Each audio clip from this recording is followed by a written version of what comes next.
weeks ago, our company confected this deal with DreamWorks.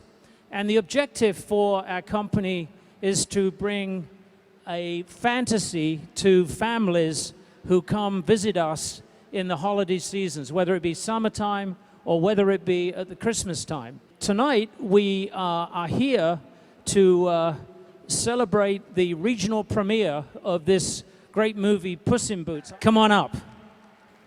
And the second guest, voice behind Puss in Boots, the great actor Antonio Banderas.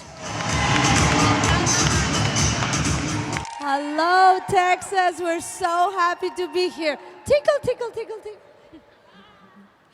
Thank you so much for coming and seeing us tonight. We have such a great movie to present to you. We're so proud of it. We hope you really, really like it. We're so happy to be here. We have to actually thank the people of Texas and the people of Gaylord Texan Resort. We just arrived literally like 45 minutes ago from Chicago, and really when we opened the suitcases, we were really wrinkled. So you don't know how much the people of this resort put their lives in order for us to look good. So thank you to them.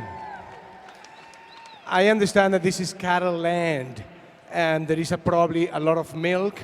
That's what my cat loves. And when you see the movie, you will understand why. Thank you so much for being here, and we'll see you in the movie. Thank you.